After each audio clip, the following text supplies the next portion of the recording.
Hey guys, what's going on? This is kiodiekin. So earlier today I did a live stream with Out of My Mind Arcade, and obviously the current topic right now is the Atgames Legends 4K pinball machine.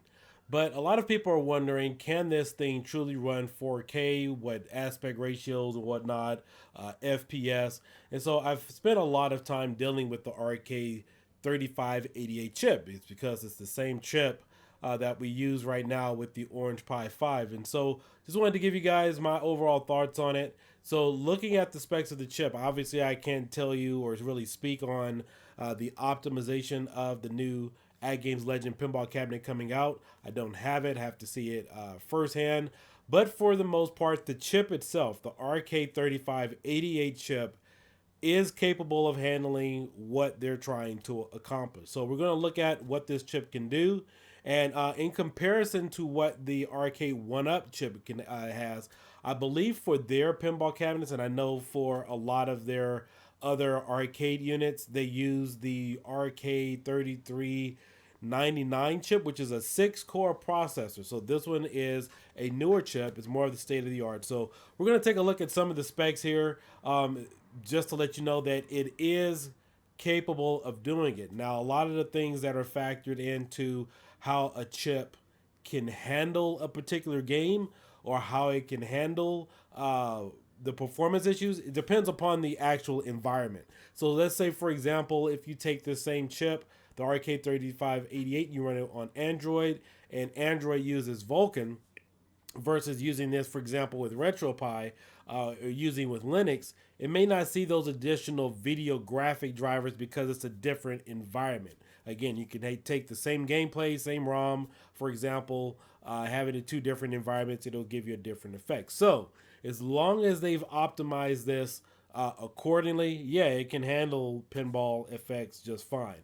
All right, so some of the features of the Arcade 3588 chip: it has a quad core ARM Cortex A76 processor and a quad core ARM Cortex A55 processor.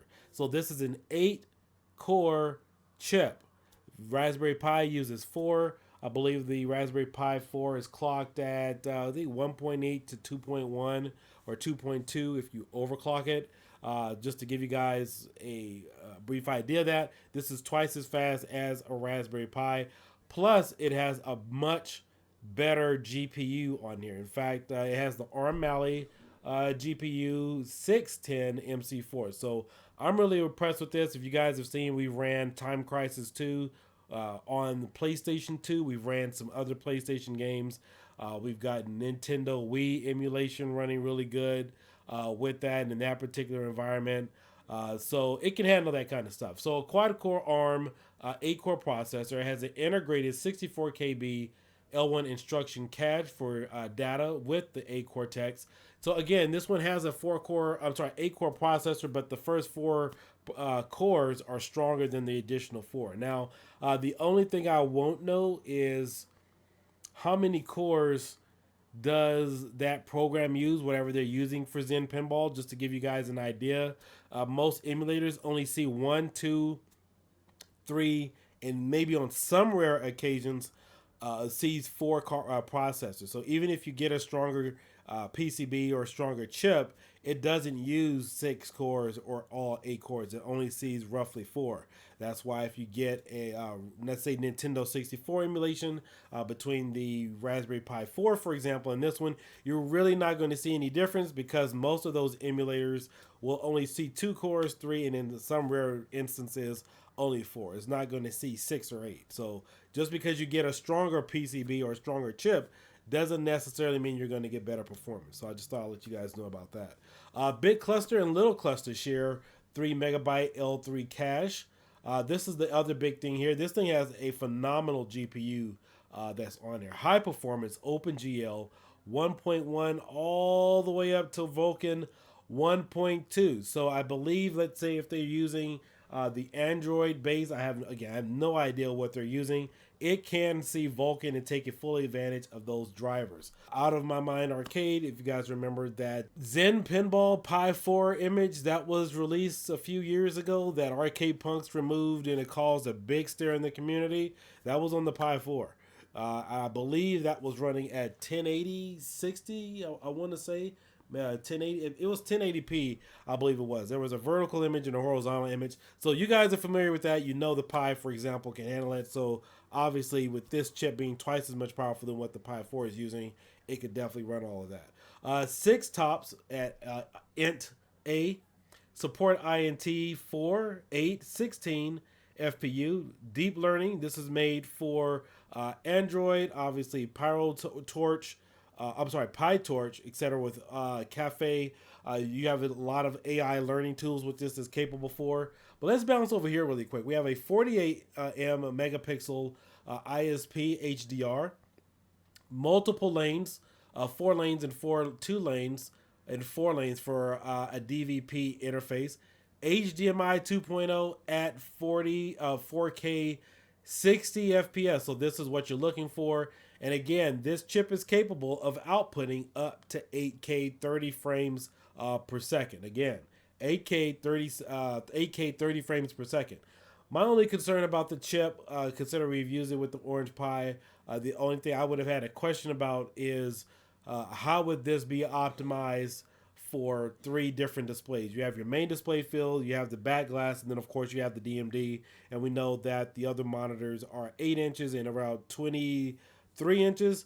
Not a big deal. You're not running those in 4K, but again, you do have an issue where that is drawing additional power, additional resources, and could have caused performance issues because it's spread out. The performance is spread out over 3 different monitors. In fact, we have that if you do PC gaming or running bench tests. Typically, you have it on one monitor. You can't get performance issues during a bench test if you're running 3 or 4 monitors, or heck, even 2, because I've had that happen and had to turn off surround viewing and turn off my other monitors when running some type of bench test.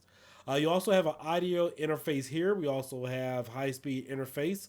USB port 3.1, Type C. This is typically what kind of comes on this particular chip. Dual port 2.0 OTG and dual port USB 2.0 host. PCIe 3.0 4 lanes or 2x2 lanes, 4x1 lane. So this is the type of security it has here. But all in all, this is the most important features that you do have on here. Multimedia H.265 video encoder. That's very important. Video encoder and decoder up to 8K 60 frames per second. So again, the video output display can go up to 8K 30 frames per second. The multimedia can play back at 8K 60 frames per second. Has also H.264 format. This is what most of our videos where we're editing, rendering, uploading them to YouTube, they come out in either H.264 or H.265. So that definitely helps with any type of video rendering aspect ratio on the cab. VP9 profile 2 at 8K 60 frames per second. So the resolutions here with this particular chip, I'm not concerned with. Again, my only concern was whether or not how it would be affected over 3 different displays, even though the other ones are a little smaller. AV1 main profile, we have 4K 60 frames per second. So everything here is pretty much good. I mean, this is a rock solid chip. Again, everything is going to come down to optimization. 1080p does MPEG 1 and 2 megapixels, 1080p 60 frames per second, 8K 30 frames per second video decoders, H.264, H.265. So this is the overall branch in terms of what this chip can do. Again, everything is going to be based on optimization and what type of environment they're using. But again, if you guys want to see what Zen Studios can do, I have a video here on my channel. You guys can look around, figure it out in terms of what Pinball FX can run on. It can run successfully on a Pi 4. I have not seen how it would run other than Wagner's Tech Talks video with the 3 different displays and whatnot. So, in fact, we could probably talk to Supreme Team like, hey, what would happen if we split this signal between 3 different single board computers? But it is possible to run everything obviously on this type of chip because it's a beast. I mean, if you guys haven't been watching a lot of the Orange Pi 5 videos, a lot of people are talking about it. We even got cloud gaming running buttery smooth with this particular chip. So we have a 3 megabyte L3 cache, dual cluster core, 2D graphics engine, multimedia processor, GPU Mali. I'm not going to pull it up here. You know, in fact, I think there is. I'm going to pull up the actual specs for this. This is just the GPU Mali, so you guys could see it for yourself. So these are all the specs for the GPU on this chip. Anti-aliasing, 4 times, 8 times, 6 times. All 3 of them are at MSAA. Scalability, 1 to 6 cores, configurable from 1 to 6 cores, delivering a specific compatibility for a Mali GPU. So it's all good here. Low dynamic range, version 1.3.2. All again supports OpenGL, Vulkan, and OpenCL 1.1, 1.2, and 2.0. And again, these are all just the video drivers on this particular chip. So let's go ahead and go back here. Let's see. These are all the other additional specs. I don't see anything here that really stands out. Multimedia processor, dual pipe ISP, 8K 10 bits video decoder. All right, that's all good. This is what the chip looks like. Everything that it can pretty much handle. As you guys know, the Atgames Legend cabinet has 64 gigabytes of onboard storage. So this is common knowledge for this chip to be able to handle SSD or eMMC, which is pretty fast on here. So I'm sure everything is already loaded on that, so you won't have any lag time directly playing it. Audio codec, mic array, so you can hook up a mic to this if you wanted to.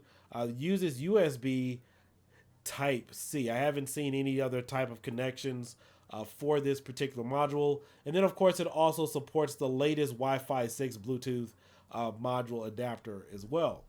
And so that's roughly it. I mean, if you guys want to kind of get an idea about what it can do, you can check out my Orange Pi 5 videos. But this was actually a great choice for them to go by. So again, the difference between this one and your previous arcade 1-up versions is they use a lower grade chip, which is a 6-core processor. Now, I'm not familiar. I mean, obviously anybody can look it up. I'm not sure what kind of chip the Atgames unit, Legends unit, is using for their pinball machines, but I'm sure this is an upgrade to whatever it is they're using. You guys can look that up to see what a comparison difference to the 2 chips will be. But all in all, I wouldn't be too concerned about this chip. A lot of people who do single board computer videos are ranting and raving about the performance of a Rockchip 3588. So as far as this is concerned, you guys are in good hands.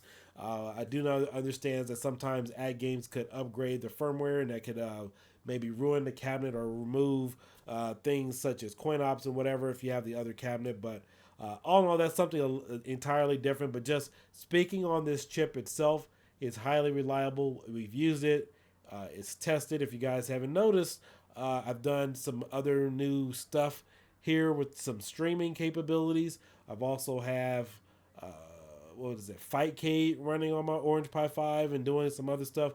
I'll save all that for another video. But so for the most part, you guys are in good hands. Just wanted to show you the specs, give you my 2 cents and insight as to how this chip can perform in that type of environment. Because if this thing can put out 8K 60 frames per second or 8K 30 frames per second in H.264 and H.265 with the additional back glass and DMD display, and you're just running this at 4K 60 frames, you guys are in good hands, and you shouldn't have really nothing to worry about with the 8-core processor. So with that being said, you guys all have a great day. I will catch you later. Peace out. Like and subscribe.